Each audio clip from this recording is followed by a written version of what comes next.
This is the Fallen Angel Christopher Daniels, former TNA X Division champion and former TNA World Tag Team champion, and you are listening to the TNA Cross the Line podcast. Enjoy. TNA Wrestling, Cross the Line.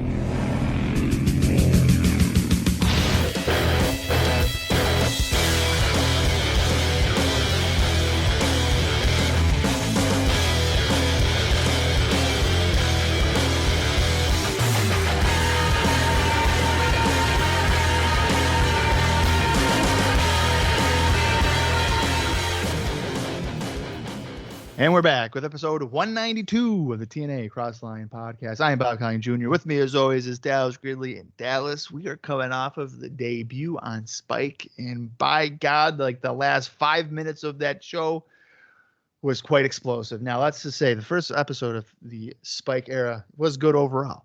But at the end, we had two major debuts. One's really a return, but I guess in our land, we'll treat it as a debut because we're on national TV. Kevin Nash is back, and he powerbombed Jeff Jarrett. And now, by just simply saying on the microphone, you got a pay-per-view coming up, Bound for Glory, October 23rd, even though he didn't say the date. He didn't say the date. It's looking like it's Nash and Jarrett for the NWA World title for absolutely no other reason than just because Kevin Nash is available. But then we got a tag team debut of Team 3D. Brother Ray, Brother Devon. They're here. And they're feuding already with AMW. We saw some 3Ds. And guess what? There's no pacing here in TNA with a national TV deal. No. You know, she tells you to slow down. You're just going to go faster. That's right. We're busting our nut in the second week because it's AMW against Team 3D, a dream match apparently amongst internet fans here in 2005. It's happening here October 8th, 2005. We're going to watch it 18 years to the day after it happened. I am not overly thrilled about it. Dallas is a mark, so it works for him. Dallas, how are we feeling? Wow. So we're actually going to talk a lot about the pacing before we get into today's show. Dave Meltzer actually talks quite a bit about that, so we're going to talk a lot about that today. I mean, am I like excited for it to be on Impact? I mean, sure, why not? However, do I think they're going to bait and switch us a little bit and they're just going to do it at the November pay-per-view? Yeah, I kind of think that's what's going to happen. We talked about that at the end of our last episode, and I think it makes sense. And you know what, Bob? I think it is a dream match. It's TNA's top tag team versus one of the most historic tag teams. Yeah, I'm trying to think back to how I was in like 2005, and I don't know if I ever really thought of it as like a dream match. And it's funny because we've talked about the Dudleys in 2005 before. Yeah. And how it's like, what the fuck were they even doing? And the answer was nothing. And that's why we couldn't think about it, because they literally did nothing for a year, over a year, wasn't it? Easily, yeah. So like they left, and obviously after One Night Stand 2005 in June, but at the end of 2004 they were like with Don Marie, and I don't even know what that is. I can't even think about that. yeah, and they were like Spike Dudley's henchmen, and they did the whole hey, we murdered Paul Bearer at like Great American Bash 2004, but aside from that, there really wasn't a whole lot going on for the Dudley Boys, now known as Team 3D. And as a wrestling fan, I'm sure seeing that this is going to be on free television, I'm probably going to tune in, regardless, whatever. Right. But as a fan with also the critical eye, and I'm not, just for full disclosure, I'm not the type of guy that is going to tweet out like, oh my God, AEW got 890,000 views, dude, killing it. Or, NXT got only 600. They fucking suck. Like, I don't care about numbers. I just care about, I just care about entertainment, for the most part. But I also have like a critical eye to it. And, here in this era of TNA, and I think, Jarrett, on his podcast, the My World podcast, has made it abundantly clear like their focus was TV ratings, because that's where they made their money, on the TV deals through the years of the existence. So to have this match be on the second week isn't necessarily a surprise, but again, it's kind of damaging in my viewership eye of subsequent matches. Now, I'm sure, like you're saying, there come November, I would be shocked if they didn't have a match. I don't know. A tables match. Right. You know, some kind of stipulation. But for me as a viewer, you know, let's say, you know, whatever the November pay-per-view is, if it's announced like, oh, hey, this is, I already, like I saw a sample size of it on television. Do I need to buy the pay-per-view? And also how my fanhood is, it got to a point where I seldomly bought pay-per-views because the turnaround for DVDs and whatnot was usually a month, and I can get a DVD or VHS, whatever it is, for $20, and I have it forever, compared to having to buy a pay-per-view for that instant gratification and spending $30. Right. Yeah. So, and with TNA DVDs being half of what a WWE one costs, if it's not even better. Yeah, even cheaper. Most of the ones I got were $5. I mean, right. there was a sale, but regardless. Yeah, but still, so $5. So yeah, like on television, if you're solely doing a television product, it would make sense.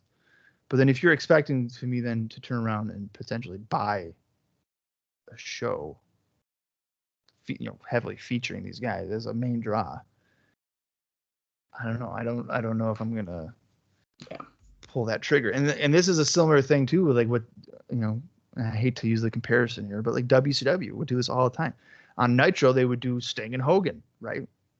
And then 3 weeks later, it's on pay-per-view. Well, why the hell am I paying for pay-per-view? I just saw it on TV. And chances are you're still not going to get a clean finish. So it doesn't fucking matter. Or like the next night, the same match will happen. That just happened on the pay-per-view the night before. That I hate that one too. It's like it's a rematch. It's like, man, I could have just waited and saved $3. Right. Yeah. So sure, it's a crammed. Let's say the pay-per-view is going to be like 20 minutes long on the match, and then like on TV, it's probably going to be like half of that. But right, I'd take half of it rather than paying for it. Yeah. No, I totally agree with that. And again, I'm just I feel like Team 30 is a very played out act, especially by 2005.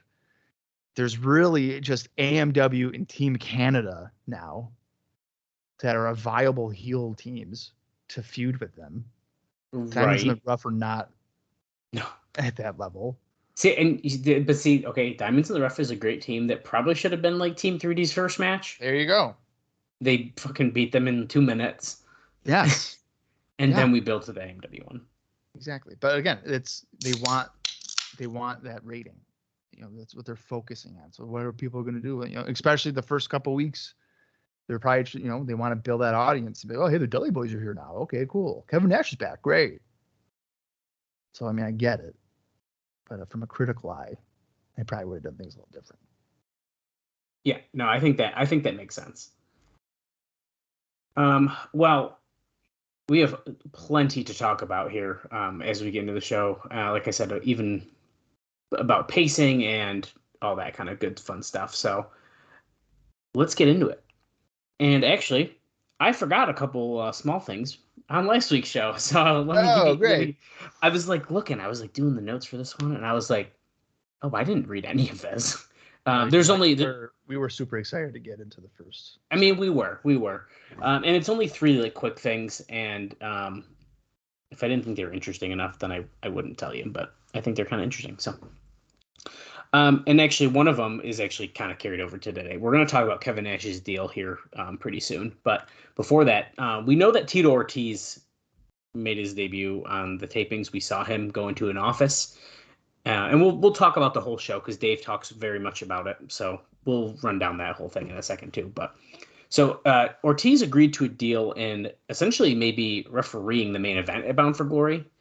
And of course, this is kind of a big thing because with the UFC airing during the Slam and Saturday night blocks, you can get that tie-in having a recognizable former UFC fighter kind of in the group. So Dave is saying that this is a pretty big deal in this regard for that.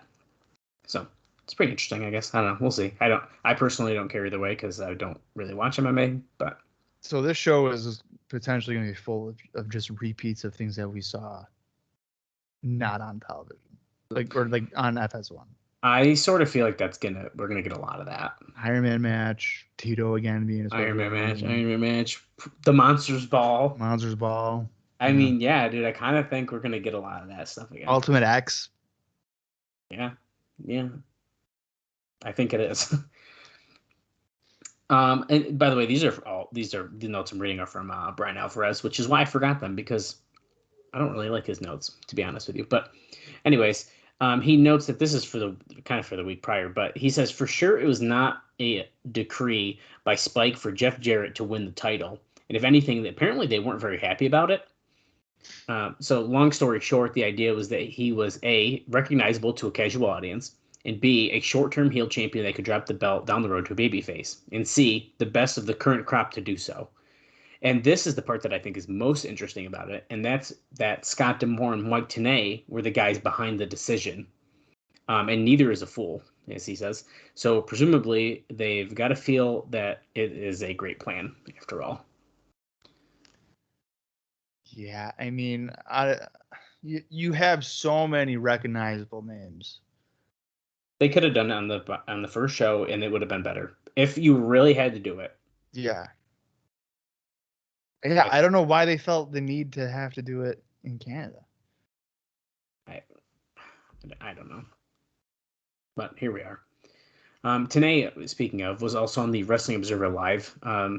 Is now 2 Sundays ago, because this is an old note. But regarding the suggestion that they tape Monday nights and make the show the first run, with Saturday being the replay, he said that it had been discussed, but right now Spike was really counting on them to be a major part of the Slamming Saturday Night block. So therefore, there's no movement in that direction at this time. They wanted the Monday to be the original. Oh my god! So they wanted to tape. Raw? Yeah, so they wanted it. This was a suggestion that they tape the show on Monday, probably during the day, I would assume. It airs at midnight after Raw on Monday is the first airing, and then Saturday would be the replay.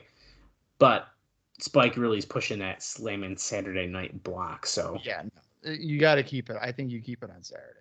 I agree with that.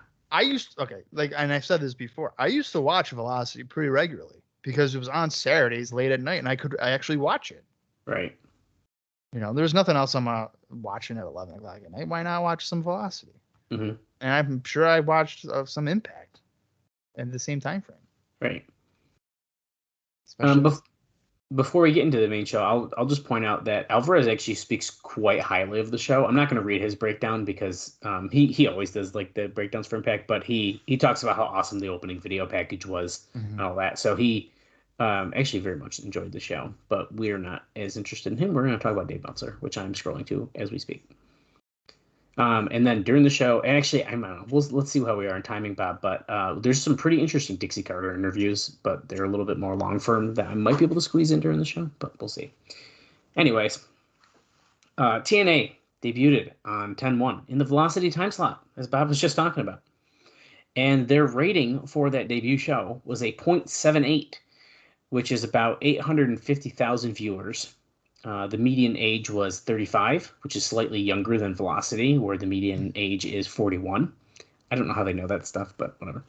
Isn't it just off of like the household? I think it is, but this is so weird to me. I don't know. I don't understand that stuff. Also, back then, like my father's name was like on the bill, right? But you're the one watching. But Velocity. I'm watching it as 16 years old or whatever. Is he getting credit for watching it as a 40-year-old man or whatever? Like that isn't. I don't know. I don't get it. Or I mean, I'm sure that's what it was. I'm not getting credit for it. Right.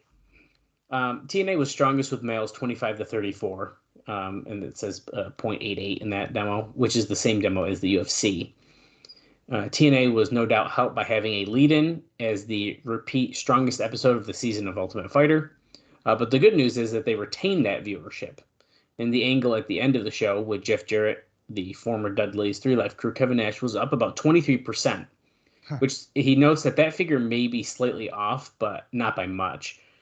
So that was up more than the other 3 quarters. So that's pretty important to note. The point is, at that time slot, Velocity usually lost viewers every quarter as it was getting late. And that's the part that's interesting because it actually got more later. Right. So it's pretty interesting. Well, right. And we also, context is huge here. Velocity is a secondary show. I mean, Correct. we have like Orlando Jordan and like Nunzio and Johnny the Bull for regular competitors. Correct. Not your Eddie Guerreros and John Cena's or whatever. But no, well, here's the thing. I think that is a pretty good success here. I mean, Velocity towards the end was doing like a 0.8 to maybe a 1. So they're probably hovering around the same rating as Velocity was doing. So I guess that's positive. Yeah. And it's increased throughout the show. That's a way bigger number than anything on FS1. FS1 was doing like a 0.12. And I have something. I'm about to actually mention that right in just a second. So it's pretty interesting. Now, we also have note on the replay of the show as well. So at midnight on Monday, they did a 0.5 rating, which Dave says had to be a disappointment because they dropped 62% from what Ultimate Fighter did. Because remember, Ultimate Fighter was leading in again the same night. That's what the whole thing was, this war that we were talking about. Now, still, with all the wrestling and fighting product available that night, he says, again, it may have been just a bad week to judge. Plus, there was no advertising for Monday night until that night, and weeks of advertising for Saturday, and it was a replay show. So I think all in all, I don't think it's really that bad. No, I think a 0.5 on a second run. A second run at midnight, so it's even later. Yeah, no, I don't think that's bad.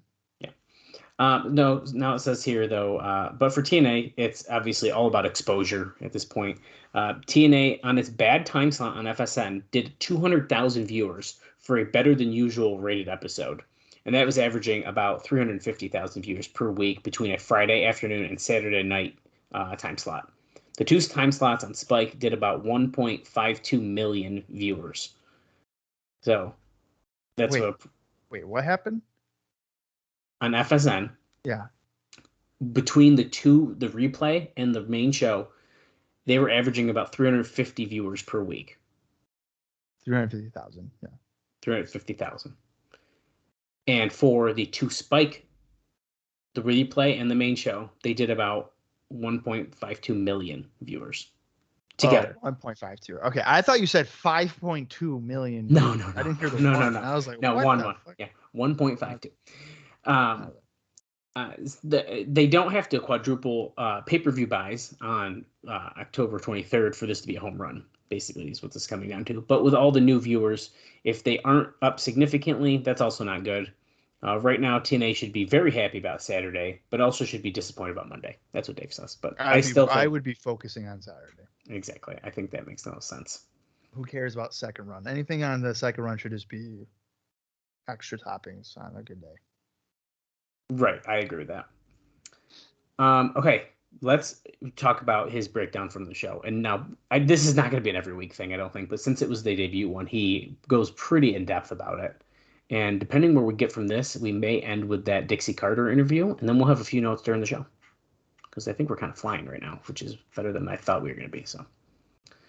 So a few comments on the TNA Spike debut on October 1st. Dave says that his main feeling when it was over is that TNA needs to produce 2 TV shows per week. He says that the reason is not that the show was great and I want to see it twice, and I would never call it bad or boring, but it is exactly as he feared, and that's that they tried to cram so much into 1 hour that in the end that nothing had meaning. So from start to finish, everything felt rushed. It felt like watching the old Matt Trats, I don't know, out of Canada. I don't know what that is, to be honest with you. But he says that was a fun show. Bob knows what it is, so I don't know. Bob, was it fun? I mean, I know I'd never seen it, but I know. I've never watched the Matt Rats out of Canada, but anyways, he talks about, it was full of great moves, but nobody's personality got over and no stories were told. And there's some pretty interesting stuff right here in the beginning that's going to, I think, surprise you. So AJ Styles and Roderick Strong rushed so fast through their match that you were left with nothing but a few oohs of Styles' more spectacular moves.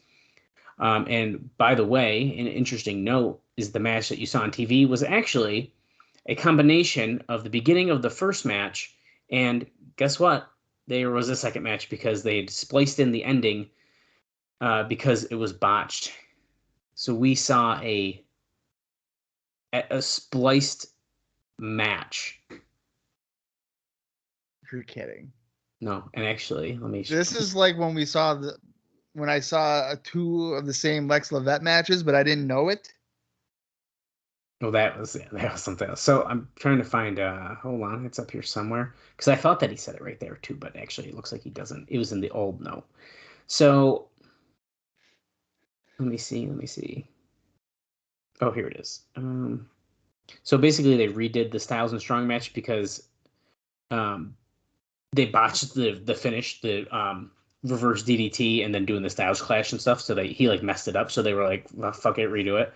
And it's funny because before I knew that, I get the results, and their name was on there twice. And so basically, they did Explosion, the first Explosion, the show, and then that match again before taping the second show. Oh my god. Okay. Yeah, it's kind of weird.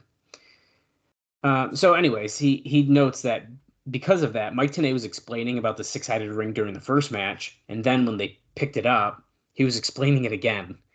But Dave says it wasn't as bad as it sounds, though. And honestly, it couldn't have been that bad because we didn't call him out to being like, why is he talking about the 6-sided ring again? Because we do listen while we're watching. Yeah. He notes that the video packages were great, particularly the first one, which made you feel going in that this was a professional show. But as a fan, with that mindset, I felt they assumed that people knew too much.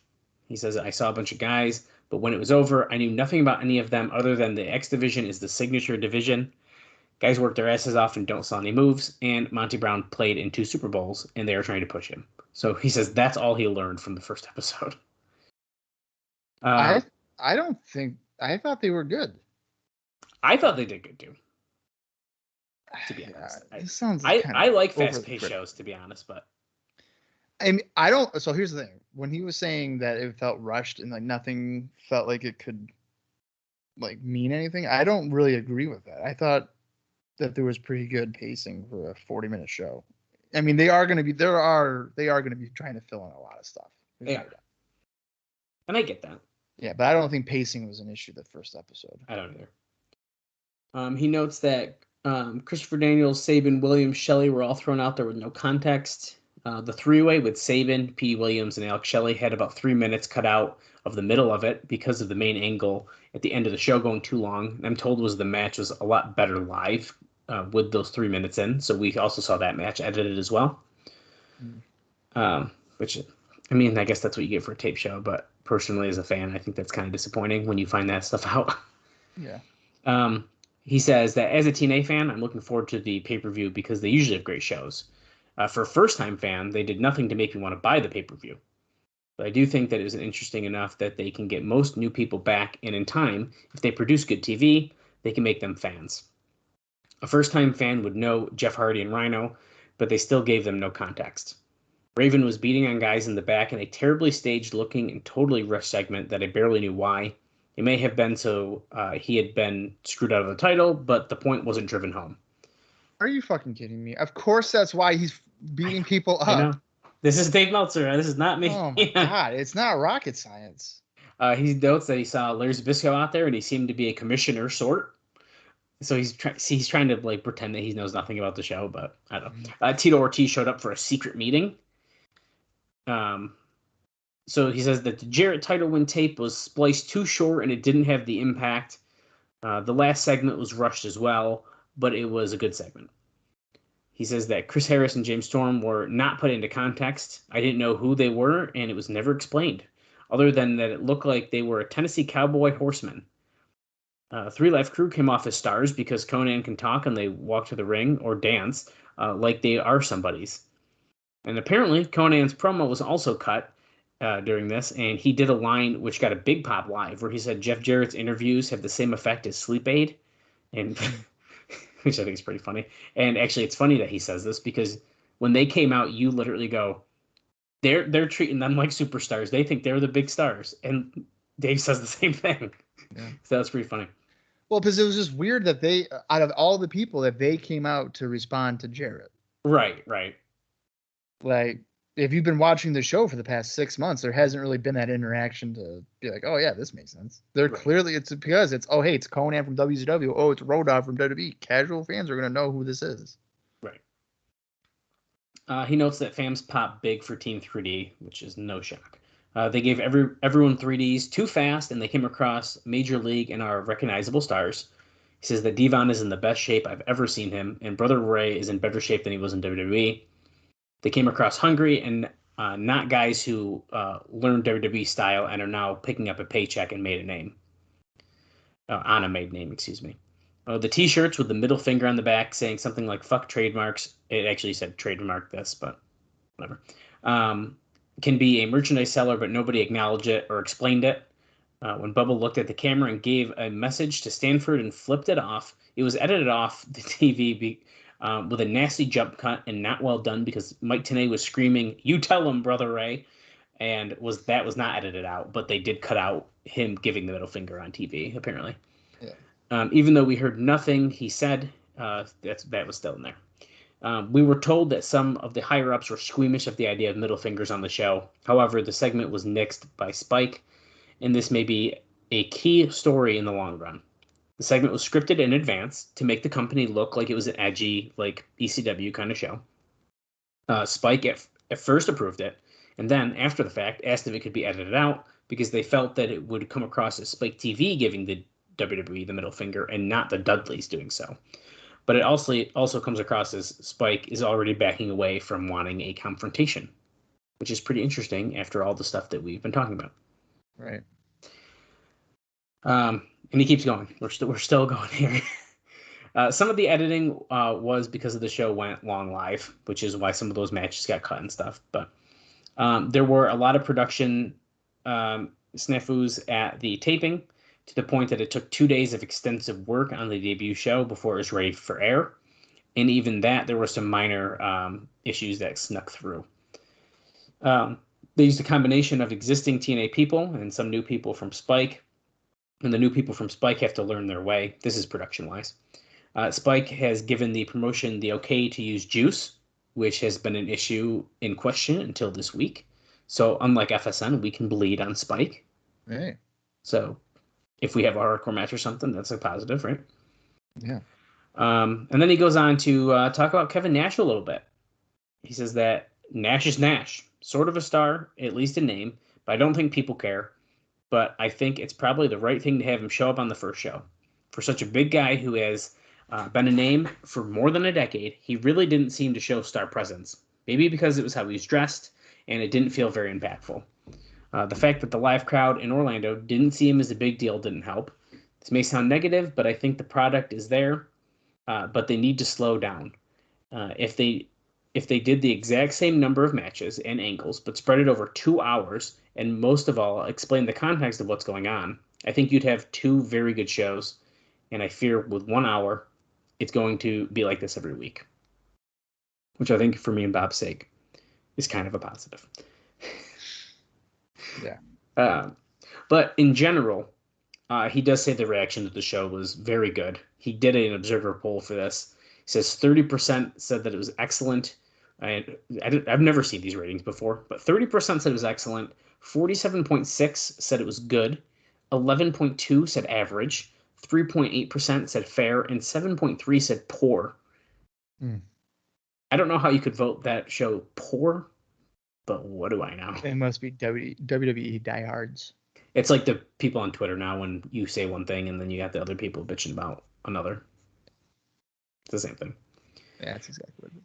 So, yeah, man, it's that's where we're at here. We had the first one, and Dave thinks they're going too fast, but he says that, I mean, he said it right there. He thinks that it's a good show and likes where it's at, but I think we were pretty happy with it. So, and I guess did we kind of talk about all the matches there? I guess we kind of skimmed over some. So I guess really quick, we could say how AJ Styles defeated Roderick Strong, 4 minutes, 1 second. Monty Brown did a squash match against our favorite Lex Levette in 1 minute, 1 second. Chris Sabin won that three-way that we noted, defeating Alex Shelley and Petey Williams in 10 minutes and 30 seconds. And then Jeff Hardy and Rhino went to a no contest in 4 minutes and 18 seconds. Yeah. Now, if Dave thinks that this show is like fast now, he better get a seatbelt because like, it's not slowing down. Well, that's going to be very exciting. Yeah. I can't wait. Bob, let's just do this Dixie Carter interview. Let's talk about Dixie really quick. I think we're doing very good on time already. I was doing these notes last night. I'm thinking this is about to be a 2-hour show. Maybe it was because I was tired and I was doing these at about midnight, and I was like, there's a lot of notes here. Okay, so it's a kind of a two-parter, and this will be a lot easier to do here before the show. But like I said, I was very worried about the Dave Meltzer breakdown. But he says it was TNA week, it seems, on Between the Ropes Radio. Dixie Carter, in her interview, talked about how she started working with the company in public relations about 5 months before they got rolling. So I don't know if we actually knew before or not, but she's essentially was with the company since day one. She wasn't like brought in randomly. So right. I think that was pretty interesting. Yeah, she was a PR specialist. Right. She was asked if they ever considered shutting the company down. She says, quote, "There has never been a day I felt that." She said, quote, "I and you and all of your listeners out there have read our obituary so many times, before we started, a month after we started, 3 months after we started. And that's been the most consistent pattern with us. People have been saying how we don't have a chance.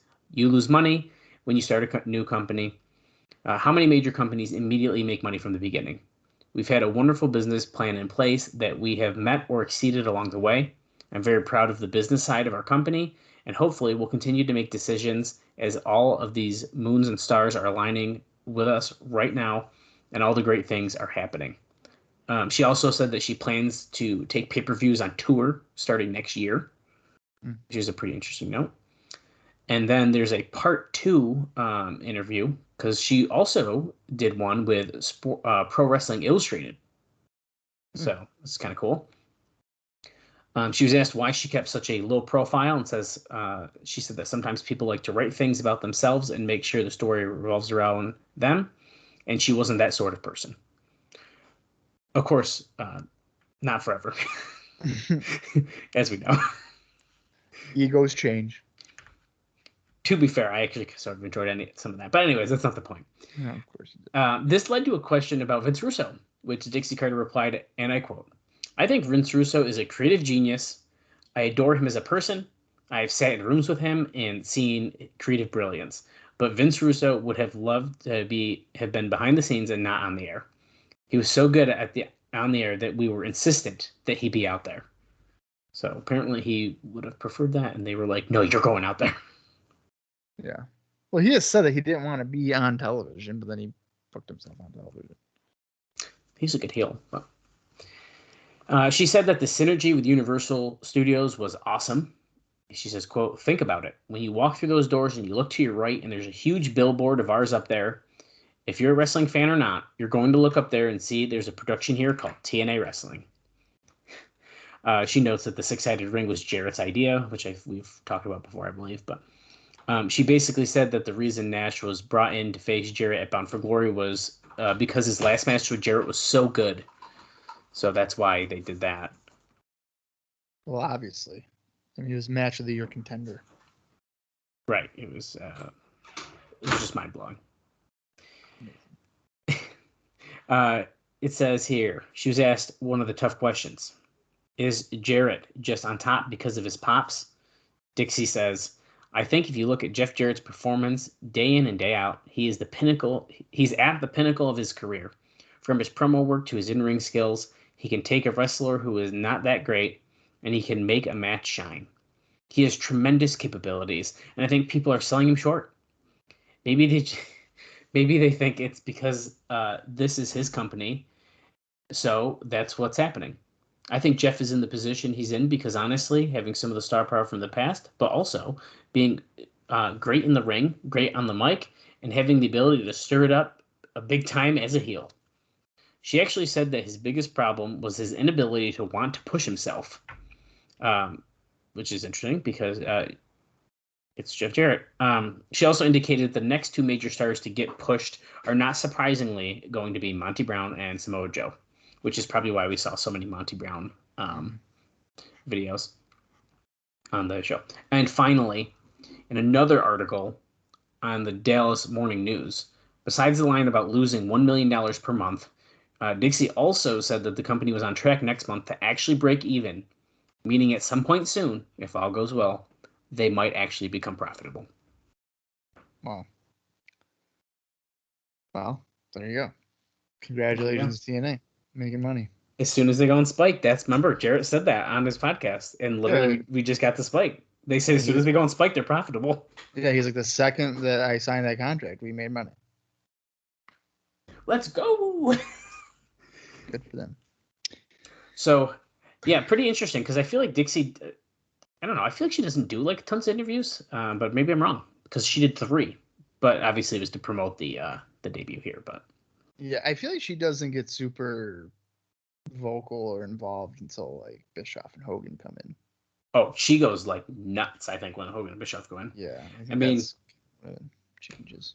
The funny, well, I'm sure we'll talk about it eventually, but like I was at the press conference, and it's like funny because like Dixie Carter's like there. It's like TNA president Dixie Carter, Yeah. and it's like what the fuck. Right. It was pretty wild, but.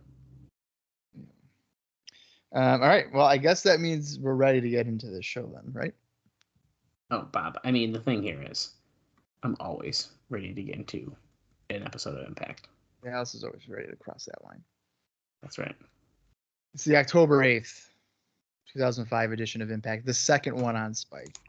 The runtime is 41 minutes and 51 seconds. If you want to watch along with us, head over to Impact Plus, or you can find it in your own personal collection. That works too. I'm going to count down from 3, and when I say play, that is when you're going to want to follow along with us. So here we go. 3, 2, 1, play. This is TNA. I got to stop saying that every time it plays. There is another explosion note here, as we're going to probably do a highlight package. We're just showing the Dudleys. So this episode of Explosion was also at this taping, and it aired on October 14th, 2005, and we saw Alex Shelley team up with Samoa Joe to defeat Apollo and Chris Sabin. That's a weird tag team match. Yep. Look at all the explosions every time they're doing a move, dude. Bob, I'm a little sad. That Spike TV logo is a little different this week. A little darker. Oh, you wanted Impact? This is exactly what you got. It's the Dudleys talking, guys. Two guys who made the biggest impact in tag team wrestling. Brother Ray, Brother Devon, Team 3D.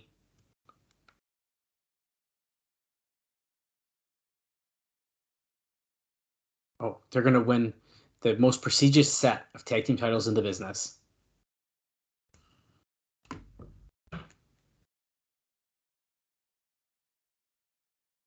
Well, you're going to find out about Team 3D is the baddest tag team on the planet. Yeah, I like how Devon provided basically nothing there. Well, that's his job. Yeah, I guess. But he didn't really add anything. 60-minute adrenaline rush. You're going to find out exactly what Brother Ray just said. But I'm going to say it too.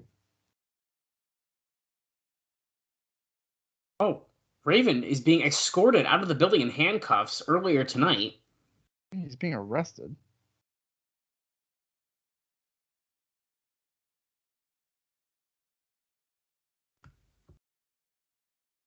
Okay, so it took us 2 episodes to get somebody arrested.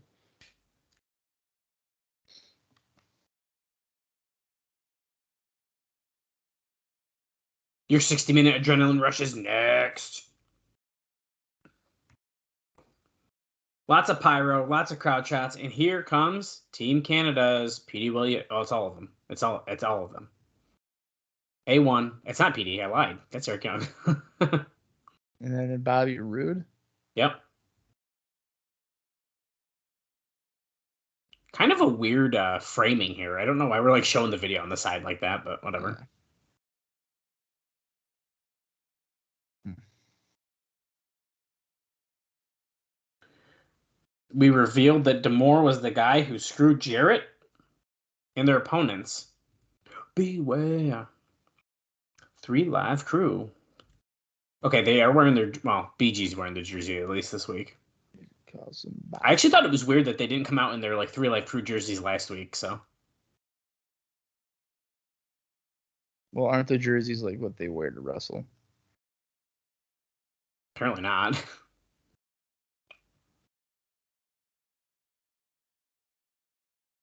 Dude, look at the 3 Live Crew figures in the shoe. Yeah. That's freaking awesome. Good marketing. That's how I would display mine if I had those. Of course you would. Look at Conan's hat. Yo, where's my dogs at? Yo, let me speak on this. Oliva la raza. Oh, yeah, O-Town. Total nonstop action brings to you the soon-to-be tag team champions of the world. That's quite a not the one, not the two, but the 3 Live Crew. Is that the same shoe or is that another shoe? I don't know. But Team Canada goes right after them. It's very weird to me, Bob, without the Fox box situation. Like, they did that for so long that every time the bell rings, I look up to see how much time there's going to be. Oh, I don't miss it. Oh, I mean, I don't like it on the screen, but I'm so used to it. BG jabbed Bobby Roode down there, but got distracted by Young, and then gets clotheslined by Bobby Roode. Did you like that? The voice of Coach Scott D'Amore. Yeah.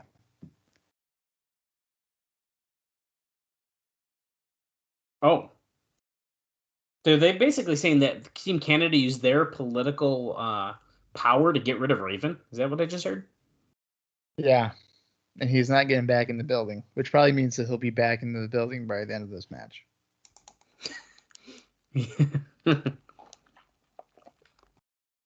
What would make you think that? It's Wrestling 101. He's gone. He's out of the building. Raven's back and he's driving the car. And he's still handcuffed. It'd be a whole thing. Hey, there's Nin. Kip James. Tanae's like, what is he doing out here? Oh, neck breaker by Roode. Bam. Drives James down to the mat. The long, long history of BG James.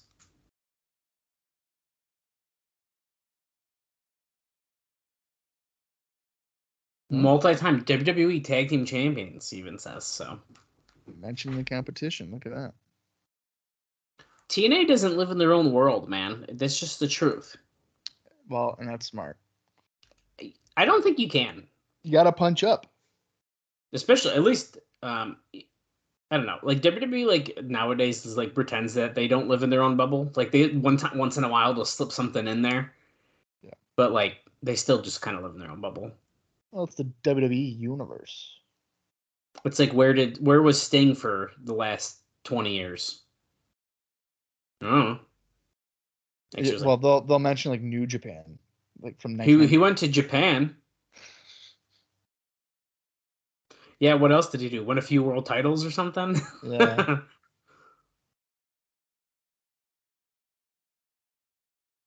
They're giving us every angle.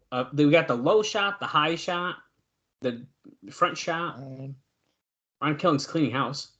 Going after Eric Young, reverses Irish whip, comes off the ropes, hits that corkscrew forearm. Looks like he landed on the head of Bobby Roode. I can't confirm.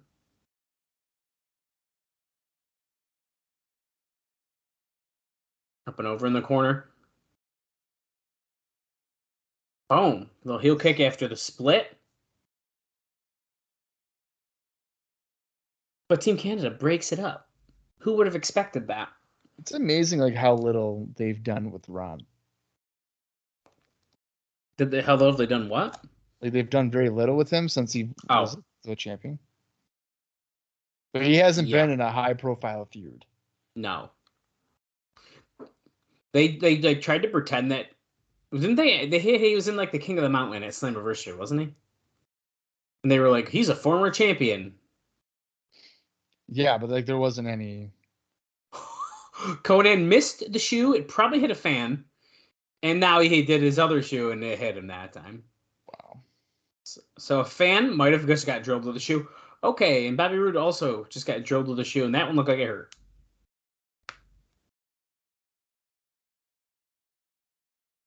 It's a fucking shoe. Get out of here, D'Amore!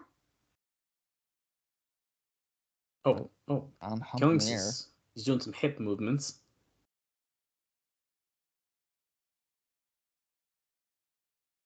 Oh. Scissor kick. Boom. Axe kick. He hit the axe kick. 1, 2. Wow. That's wow. a 3. Okay. Clean win. Coming for you. It's the remix. 3 live crew. But Team Canada goes after him. Of course, you gotta get that heat. Are you getting ready for the Dudleys to come back out? There's no way they're gonna have him come out before their main event. Okay. Oh, wait a second. It's Okay, wait, this makes too much sense. He was literally standing there. Yeah. Kip James coming to protect his partner. His brother. Oh. Okay, Bob, we're finally picking this storyline back up. It's been 6 months. Yeah.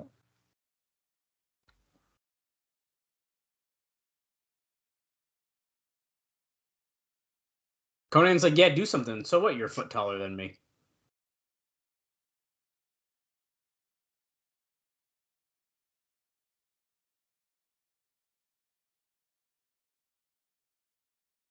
What, dude? It's like we're starting it over, dude. Yeah. What's going on here with Kip James? What are they doing? It's weird. It's ugly head again. I haven't seen them do this in about 3 weeks. In the main event tonight, they're gonna battle AMW versus Team 3D, a dream match. Look at holy shit, dude. They probably didn't have the trademark, so I don't know if you noticed, but Devon had a plain blue T-shirt on in the promo video they were playing at the little one. Don West, Mike Tenay. Bob, did you see they're going in the Impact Wrestling Hall of Fame in 2023? Okay, Ultimate X rundown here. Remember when they had the drawing on a whiteboard? This one? Oh, the drawing on the whiteboard. But then they had that wicked old, like, sketchy one that looked like it was made in Microsoft Paint. Yeah. And they had, like, a 3D version. Don Callis like, legitimately drawing it. This is actually probably a pretty good thing to be playing here, though. It's kind of funny because, like, some of the best Ultimate X stuff was literally just in the Asylum. Yeah.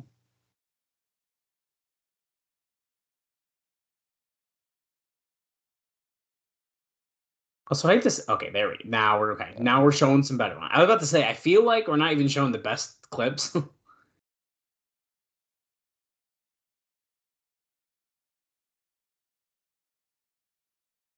Yeah, more like that stuff. Cutting Edge Alternative Wrestling. CEAW. That's what the name should have been, Bob. Yeah. Oh my God, she had both Christopher Daniels figures. She was handed those. And here he comes. Looks just like his action figure. Except the purple under. Indie notes for Mr. Christopher Daniels. He, on October 1st, he defeated Azrael and Matt Sydal for Ring of Honor at Joe versus Kobashi. And the next night, he defeated Jimmy Yang for Ring of Honor at Unforgettable. And then for WSW in Australia, Daniels wrestled AJ Styles on 4 occasions, 3 of which were singles matches and were a best of 3 series, and then one was a mixed tag. So their first one was a 30-minute Iron Man match, which AJ won 1-0. Daniels won the second one in 21 minutes. Then there was a mixed tag where AJ teamed with Gail Kim to defeat Daniels and Nydia. Okay. And then in the final of the series, AJ won, defeating Daniels in 14 minutes. And all those matches happened in Newcastle, Australia. Now, Austin Aries, who I don't believe technically has a contract, but he's here and he got an entrance, so that counts for something. So on He October, was offered one. I think we mentioned that, but anyway. yeah. On October 1st, Aries lost to Doug Williams for 1PW, a cruel twist of fate in England. And then on the 2nd, he lost to Raven in a Ravens rules match for MEW in England. And then on October 7th, he fought FIP heavyweight champion Homicide to a no contest at FIP's X Factor. And then on the 8th, he teamed with Jimmy Rave to defeat Azrael and Sean Waltman at FIP's Fallout in Bushnell, Florida. Now, that FIP X Factor show, it was also headlined by Sean Waltman. Wow. This is quite an interesting three-way match here. We got Christopher Daniels, Austin Aries, and Matt Bentley. And Sean Waltman defeated Jimmy Rave on that show. So Sean Waltman's alive and he's wrestling. That is good. I was very focused on Tracy staring at Matt Bentley's butt on the way out. Did you mention a 1PW show on any of that? I did. You did. I just had my only note about that was that they used a lot of TNA talent, and you'll probably talk about every single match that's on there at some point. But it drew about 1,300 fans in a 1,500 seat setup, which is pretty good. That's not bad at all.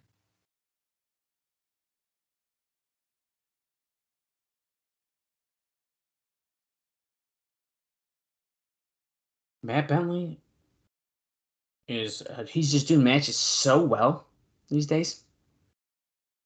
Irish Whip pop up, goes behind Austin Aries.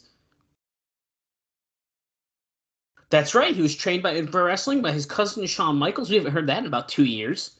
Yeah, and he just hit a neck breaker stunner combo there on Aries and Daniels. His gear is also shiny now because he's bad. He's back, and he's back. Daniels got something around his neck? He does. He's wearing like a necklace. Since when? I don't know. I don't like it. I don't like it either. It's like a little priest kind of one. No, I don't like that. No. Oh, tilt to world. Daniels lands on his feet. Hits Matt Bentley with a flatliner. Or STO, same thing, whatever. Flatliner's the other way, I guess, right? Yeah, flatliner's face first. It's reverse flatliner. Yeah, basically. Tracy is also going in the Impact Wrestling Hall of Fame this year. Did you see that? I did. And at first I was like, why? And then I remembered like all of her crazy bumps that she took. And I was like, you know what? Maybe she should. No, I think it makes sense. Yeah. She's like one of the original knockouts. Yeah, no, I think that makes sense. I think it's cool to see her involved again. Look at that reverse DDT flatliner combo by Daniels. I really hope he doesn't keep this neck thing on long. I don't think he does, because it looks really dumb. I mean, who ends up telling him, like, hey, that was not a good idea? Maybe he, like, just legit forgot to take it off. I was wondering that. Like, it's definitely... See, it matches his gear, though. Yeah. Like, it's purple. But his entrance gear was gray. It's kind of a weird thing. Usually he's very matchy. Yeah. Double team, tossing Daniels off the top rope. Matt Bentley going after Austin Aries. But like I noted, was offered some kind of deal. I'll be honest with you, dude. I did not think we were seeing this much Austin Aries this early in TNA. I thought it was like 2 appearances. Yeah, I just remembered him appearing at Unbreakable. I didn't know that. Like, yeah, I think me too. But he has had a few matches already. I feel like there can't be that much more, though. Right. I'll take more Roderick Strong, though. How are we feeling about Matt Bentley, like, push? I like Matt Bentley. I do too, but if you're like having guys like Roddy Strong and Austin Aries in here, I don't know. Well, yeah, let me look at that shit they just did. Reverse Hurricane Rana out to the floor. Yeah. Yeah, I mean, when you do stuff like that, you know who Matt Bentley reminds me of that no one else will probably even get the reference to? And you might think I'm stupid for this, but I'm going to say it as, look at this split like moonsault. Oh my God. He missed, but he tried to land on his feet. I don't know why. This is gonna sound so stupid. He sort of reminds me of Jason X in like a weird way. Matt He's Bentley? Yeah, he's like the Impact's Jason X. He's like kind of there, but he's like a guy they really like. Not his wrestling style or anything like that. Okay, I can see that.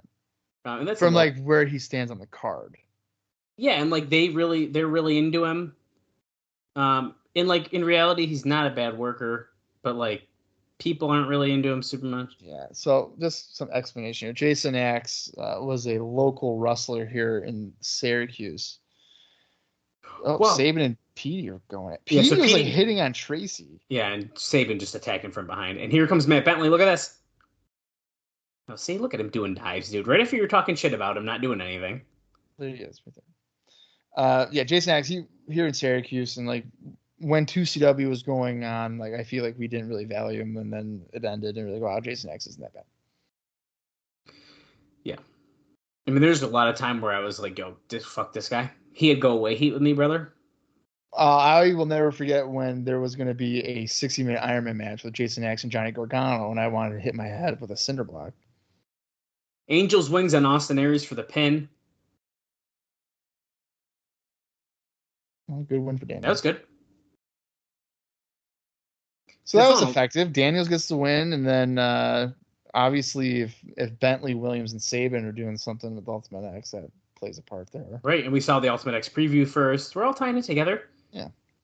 And the battle tonight, AMW versus Team 3D. I'm kind of really fucking excited about it, I think. I'm not. I think you're underplaying it, and I don't like that. It's Team 3D. I just don't care.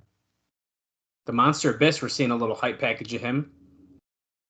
He's a monster. Because I fucking knew it was Zbyszko, dude. Well, he's a monster.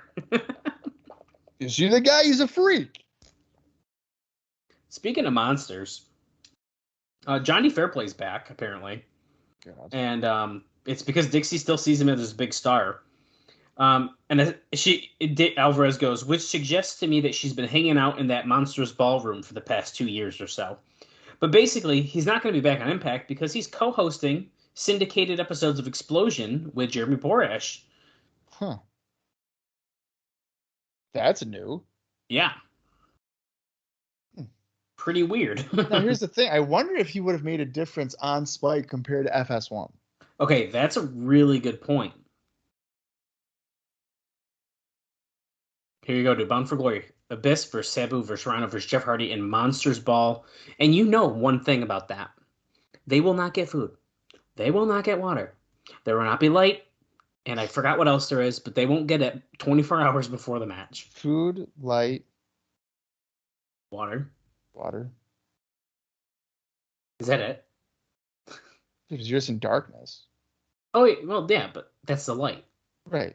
So, like, I don't know. Anyways, no sleep. Well, no, they could nap in there. I don't know, man. I don't know if I could do that. Nap in a. Look at this, though. Abyss coming out with red lights now. He used to have blue lights. We're mixing it up here on Spike. I wonder who Abyss is going to murder. I can only imagine. Well, let's see if Abyss has any indie notes. It's probably someone already in the ring, if I had to take a guess. Or it's going to be Sanjay Dutt. Watch me like Shark Boy or something. I have not looked at the card, so I actually don't know, but... Oh, Sonny. Well, hold on. Sanjay Dutt's come out to this. Oh, no, it isn't.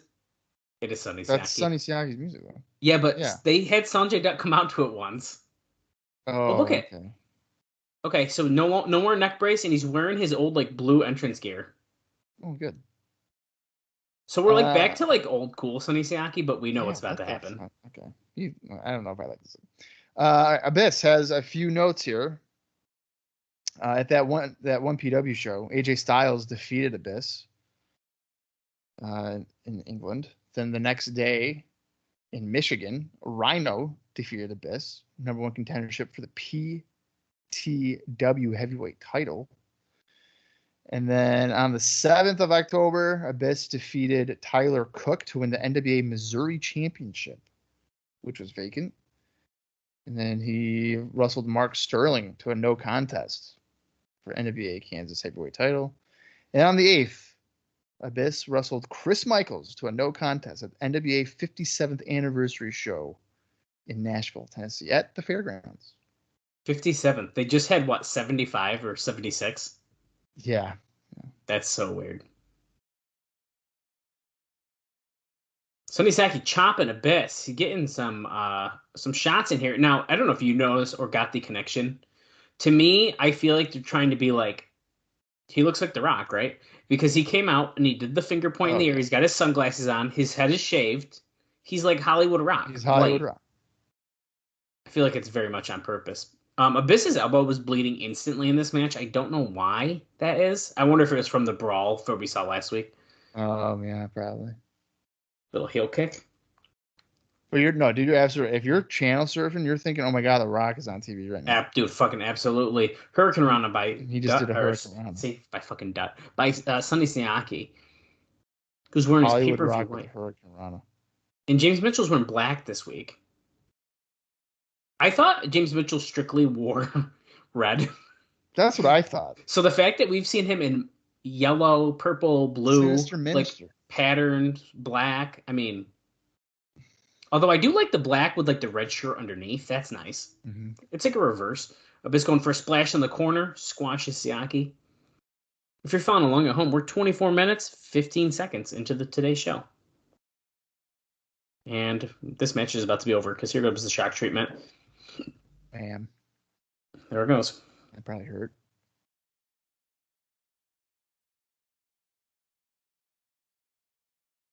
Is he about to go get thumbtacks? Is that what he's doing? No. Black hole slam. The crowd's chanting for it. See, well, there's the black hole slam, and that's going to be it. But it's actually kind of good that they've been running Universal for so long because the fans actually know who people are. So when you're watching on TV, they're not just like bullshit chanting for people. Yeah. There's like a connection with some of these guys. Even though there is like goofy chants like, Abyss. Yeah, and Lance Hoyt is basically Stone Cold Steve Austin. Right. Little Samoa Joe package here. Mm-hmm. You'd think this guy has been here for 3 years. I feel like he's been here since June. I know. I feel like after his first match, it was like, oh yeah, he's been here, right? Like it felt like the perfect fit. Speaking of people that are here now, I don't know if we're going to see him on today's show. So, Kevin Nash's contract, he signed a 1-year deal for 4 pay-per-view appearances, which would be 2 more after the next 2, if that's what's going to happen, and 16 TV appearances. Theoretically, the last 4 weeks before all 4 of his pay-per-view shows. Mike Tenay's in the ring with Larry Zbyszko.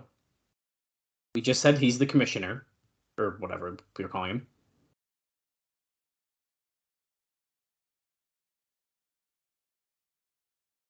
We're about to have an announcement about Jarrett versus Kevin Nash. I wonder what it could be. Dude. The championship committee, dude.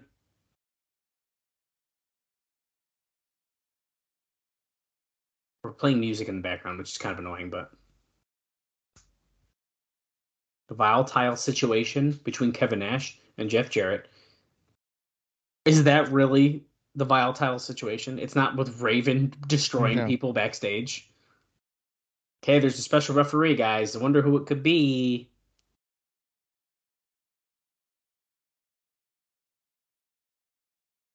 TNA is bound for glory, and nothing is going to stop it. He needs a man who has no personal agenda in TNA. That's not true. He punched Jarrett before. Right. He's refereed Jarrett's match before. It's not fucking true. He's been here before. You son of a bitches. I can't believe that. Here comes the Huntington Beach bad boy. I love that. Okay. In 2005, this is now his second or third if you count the non-impact one or whatever, appearance, right? When he comes, what year is it when he comes back again? And then it's like 2013, right? No one cares. This is people are excited because he was just hot. He gives a fan his beanie, And then he comes back and people are like, who gives a fuck? To TNA again. He's another guy, I guess. I never realized how many times this dude's appearing on I Impact. didn't think he was going to be in the studio, like in the venue. I mean, that is nice.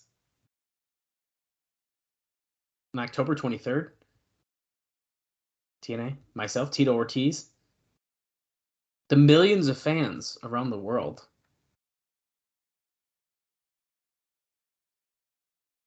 Oh, wow, dude. We're going to get Bound for Glory. They're fighting with the action figures in the crowd.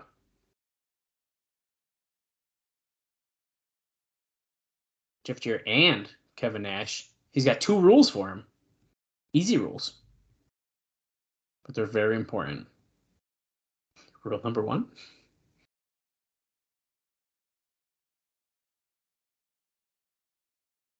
Rule number 1, you respect him as the referee in the ring. This is so bad, Dallas. Rule number 2, if you ever lay a finger on me, he's going to what? Kick yours? Break yours? You break yours? Oh, okay. If either man breaks his rules, punishment will be quick. Punishment will be severe. And punishment will be final. Yo, this guy's bad. Not a good promo, man. Not and here comes Double J, the NWA champion. Damn it, Tito. Dude, that's one of his favorite shirts, dude. Back in May. Jarrett for Prez. Okay.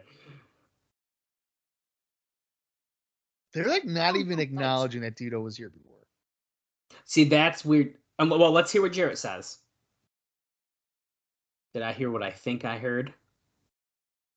That Tito Ortiz is a special referee at Bound for Glory? Tito, I'm going to make it real simple for you. I don't have a bunch of rules. I just have one. If you utilize one finger on him, he's going to break his freaking neck. Yeah, well, he already did. Oh my God, the wannabe comedic actor, Kevin Nash, he's going to send him back to Hollywood with Burt Reynolds and Chris Rock. It's not going to be the longest yard at Bound for Glory. It's going to be Kevin Nash, longest night of his career. Oh, dude, we're blowing through his paper. We're blowing through his appearances, dude. Oh, the camera is acting like as if Nash is going to be running to the ring. Give me a break. No, because Jarrett was running up behind him. And he did. He went right after Nash, and now Nash is laying him in and looking really pissed off. Crowd is not reacting to this. No, they're actually really fucking silent. Probably because, I don't know, they already saw him. Yeah, so it's not as exciting anymore. There's no heat for Nash. Off the ropes, we cut to a different camera for some reason, and Nash does a clothesline, and now he's laying in some right hands. Tito Ortiz is just watching. Just like, yeah, I don't know. Now he's choking out Kevin Nash. Wait a second. Tito Ortiz. Yo, is he with Jarrett?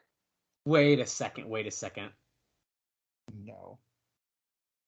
What the fuck? Is he going to choke out Jarrett now? He's got to. No, Jarrett says, nah, you ain't choking me out, brother. He just throws him off to the side, and now security's going after him. How's that fair? He literally choked out Kevin Nash. I can't believe he just choked out Kevin Nash. I just did not expect that. I love Nash getting held back by people, dude. It always looks so believable because he's fucking huge, and he's like trying to get through him. Okay, we're back from commercial. Shane Douglas interviewing Christopher Daniels. He demanded this time. For 6 months, I ruled the X Division. I defeated everyone.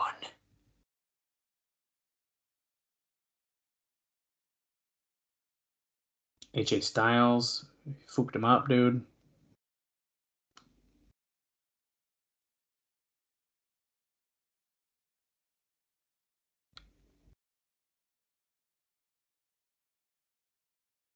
How about a little preview for you?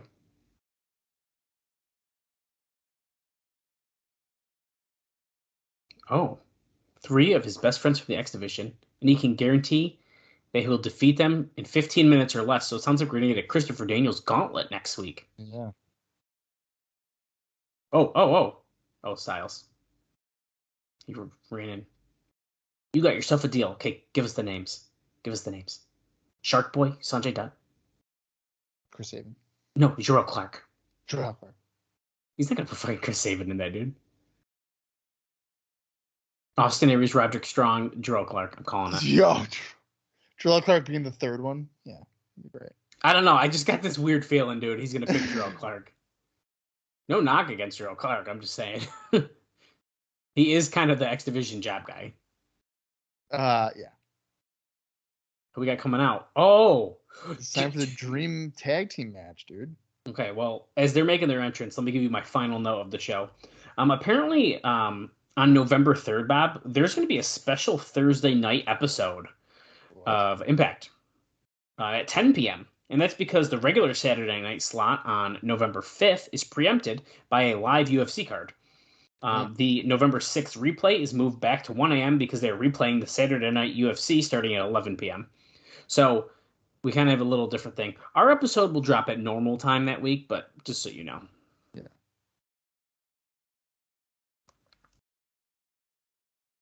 We have some decent time left in the show, Bob. We might be getting the full match here. Yeah, well, you know how I watch it. We have about 7 minutes and 52 seconds left in the show. I don't know, dude. We might be getting the full match here. I don't know. No, Bubba, you're not supposed to look at the camera that's following you. Yeah, he doesn't know what he's doing. It's supposed to be so we can get the cool back shot. No, dude, he's got to get as much FaceTime as he can. Why is Devon jacked, dude? Did you know that he had like a stroke and back surgery before he just came back? Back surgery? And a stroke. Who did? Devon. He had a stroke? That's what I read.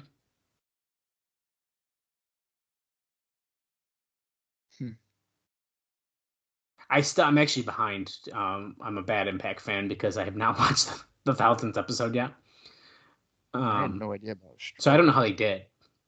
They also hyped it up like they were going to fight some crazy mystery team, and then it was like, not that. I knew as soon as they didn't announce a team that it was going to be like just... You know what I thought it was going to be, though? What? AMW. Oh, yeah. Because they were going to be on the show, and they kept showing it didn't say Team 3D in action. I would have been fine with bullshit if they said that. It was Team 3D and two blank silhouettes.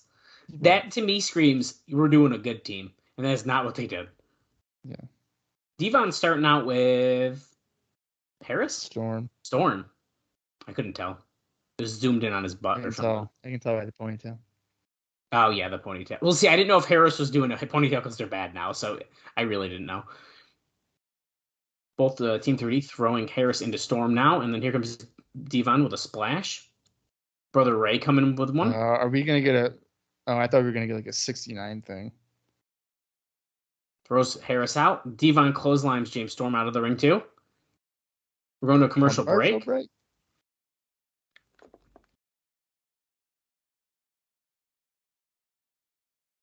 We're back, and AMW has control in the corner of Brother Ray.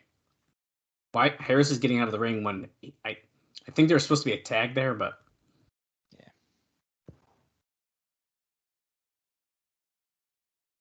Oh, okay. So during the break, Team 3D was using the crowd to get fired up, but apparently that must have not helped them very much because they're getting their ass kicked right now. Okay, so Bob, you have this match going on right now. It's legit. It's happening. Mm-hmm. Well, you know Team 3D is not going to Bound for Glory. Mm-hmm. Who's winning the match? Oh, boy. Well, I mean, personally, if I am booking, okay, Team 3D is losing. I think, dude, especially now that America's Most Wanted is heels, they cheat to win. They have to win this match, dude. Right. Because Team 3D losing is not going to hurt Team 3D. No. They are the WWE team. People know who they are, whatever. They have that history. AMW's newer. People aren't going to know. But if they beat Team 3D, a casual view will be like, who the hell's AMW that they beat these guys? You're establishing your star.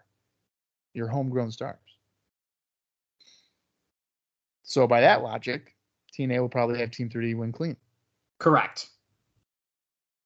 which is very normal for them. Yeah, it's misguided.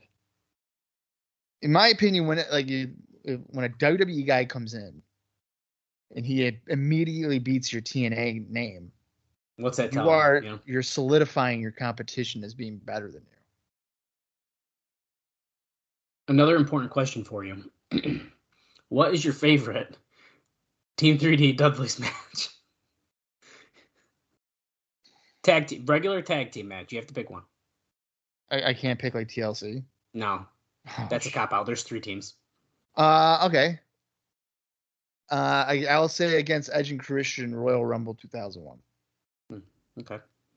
And that's only because the Dudley Boys were working, quote unquote, with concussions. They were what? The whole angle was that Edge and Christian concussed them. Oh. So they were working. Devon is cleaning house here. My favorite Team 3D Dudley's match is this one. I knew it. Who are you, Bruce Pritchard? Why does he say that? Yeah, I'll be like, Conrad will be like, "What's your favorite Virgil match?" And he'll be like, "This one." They were talking. Oh, I didn't know he did that. Yeah. Oh, that's funny. Talk about a podcast I cannot listen to. The Bruce Pritchard one. I like him. Oh. You like major bullshit, more bullshit than Eric Bischoff? Yeah.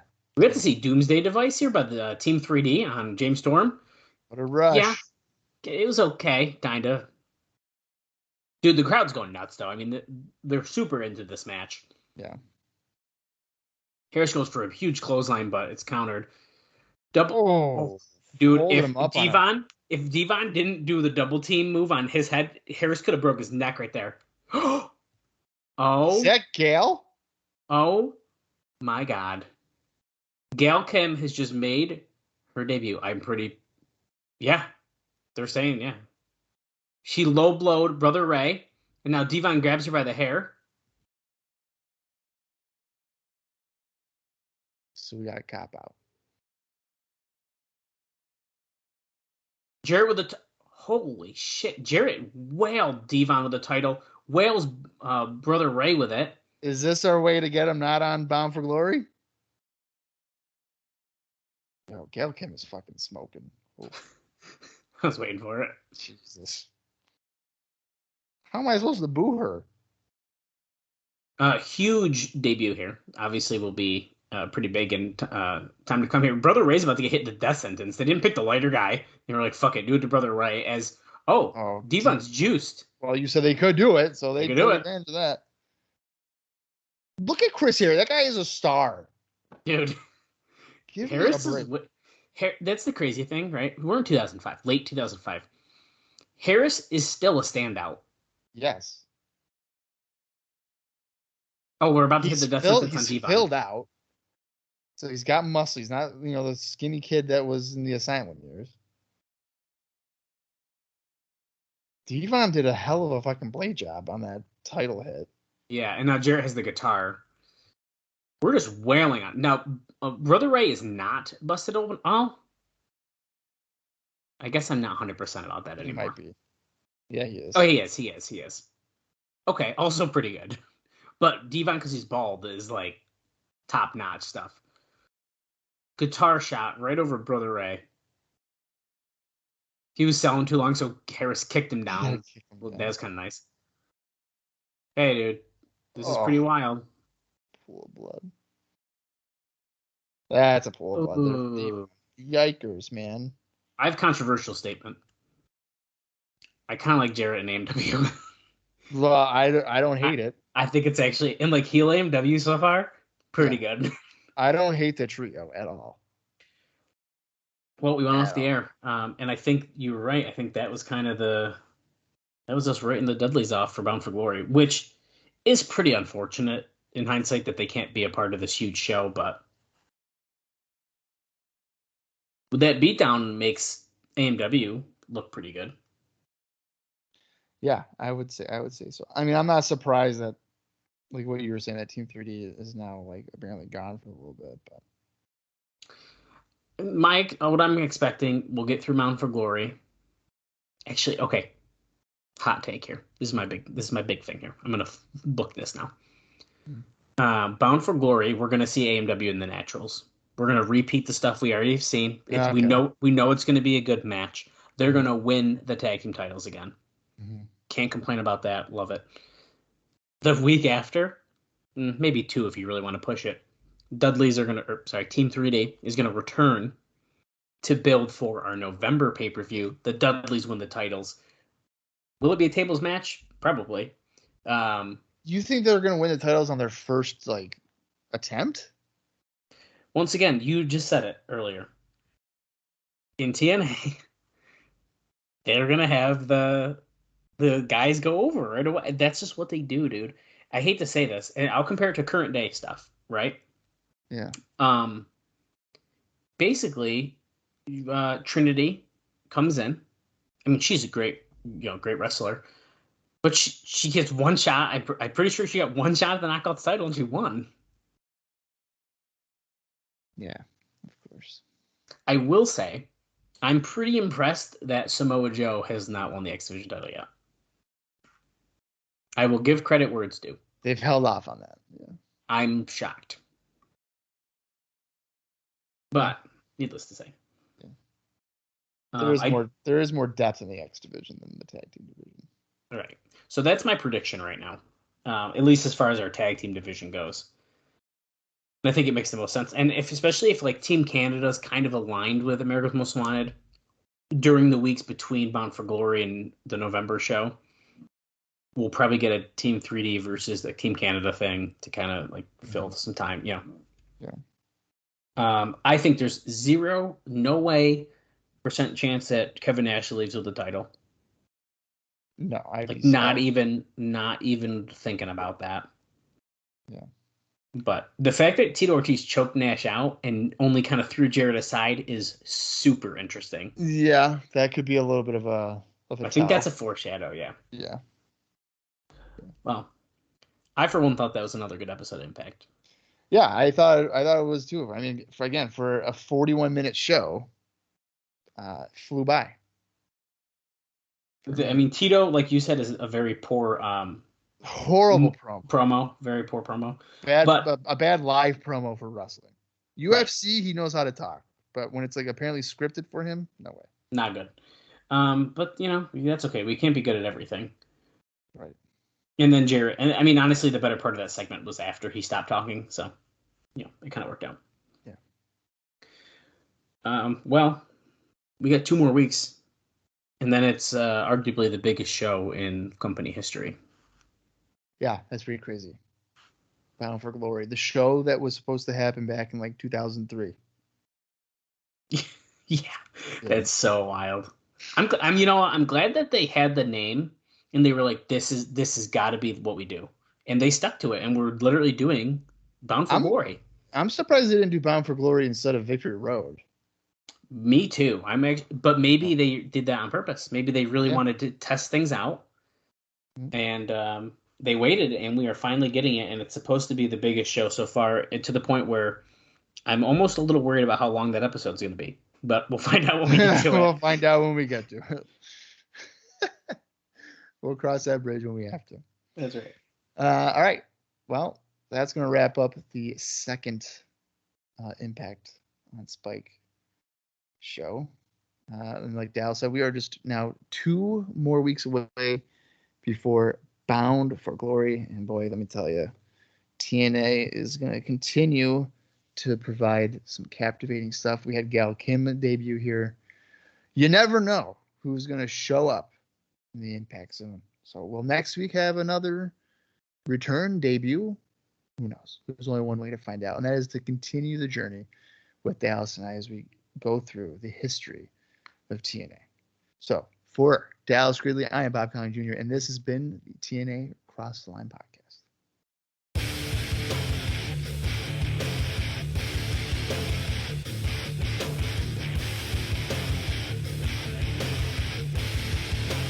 We find the defendants guilty.